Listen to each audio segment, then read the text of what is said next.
Going to show you today how to make one of the all-time Spanish classics, which is paella.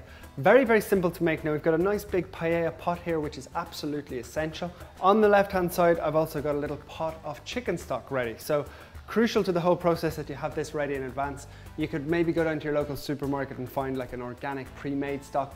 If you don't have that, you could also use chicken stock cubes, make up your own stock, whatever you have. So to start off the whole process, into our big pot goes pure olive oil from Don Carlos.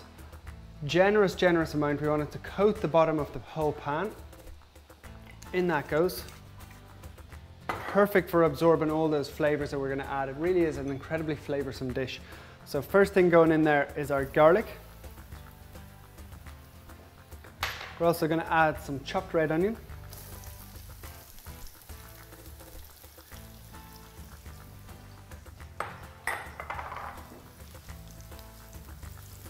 And just gently going to simmer those off for a couple of minutes.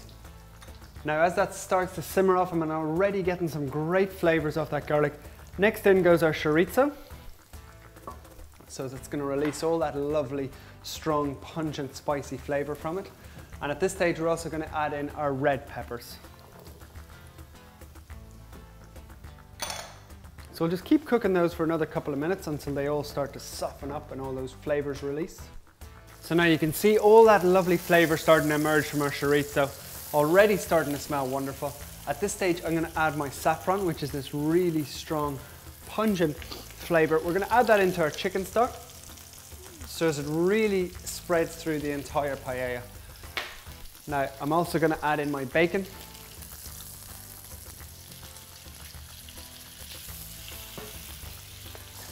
So it's been 2 minutes. We'll add in our paprika. Next is our tomatoes. Now, next ingredient that we're going to add in is our rice. Using paella rice today, you could just as easily use long grain rice if you can't find that. And all we're going to do now at this stage is coat that rice by stirring it. So we're coating it with all that lovely olive oil, all the great flavors that are in there. And you want to keep it constantly moving at this stage. So now once the rice is evenly coated, we're going to add our white wine.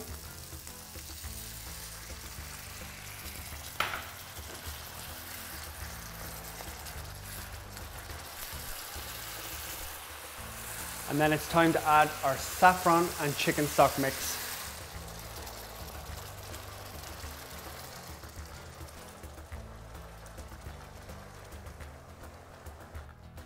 Now I've added that in, I'm going to turn the temperature right down real low, and we're going to leave that now for about 10-15 minutes until that rice starts to tender up, and then we can go about adding all our seafood and finishing off that gorgeous paella. So now that's been cooking for a good 15 minutes. You can see just how well it's come together, really absorbed all that lovely flavor from the saffron and the color as well. Now what we're going to do is we're going to start adding our seafood. So first in there goes our prawns, just lay them around the outside.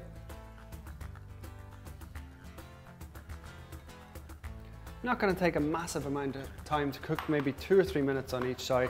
Also going to lay our fish in there. Could of course take the skin off if you prefer it that way. Just like that nice little texture. Our squid.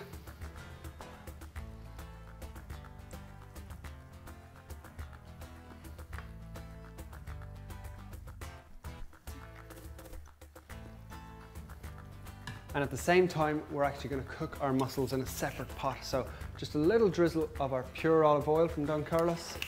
In that goes. I'm going to keep these very simple. So just some onions, little drop of white wine. And the white wine is actually going to create steam, which will open up our mussels in no time whatsoever. Now you can see those mussels opening up. Just a little tip, if the mussel doesn't actually open up, it means that it's bad, so you can discard it. So these ones have all opened up, and I'm just going to pop them straight up onto our paella. And what I'm actually also going to do is I'm just going to pour that juice in, because there's loads of lovely flavors from both the mussels, the white wine, and our onions. So spread those around evenly. Temperature is right down at the moment. We're going to cook the fish for about 2 minutes on that side. flip them back over, and then we're pretty much ready to serve. So you can see tons of flavors coming in there. We're just going to finish it with our green ingredients because we want them to stay green at the very end. So in with a little bit of chopped parsley and some little peas, which really do bring the whole dish to life. We're going to season it up with a little bit of pepper and just stir that up. And really now it's just a case of turning that heat off, letting it cool down ever so slightly, and then just bringing that dish out and setting it in the middle of the table, family style. I think you'll agree it's an absolutely gorgeous traditional Spanish paella.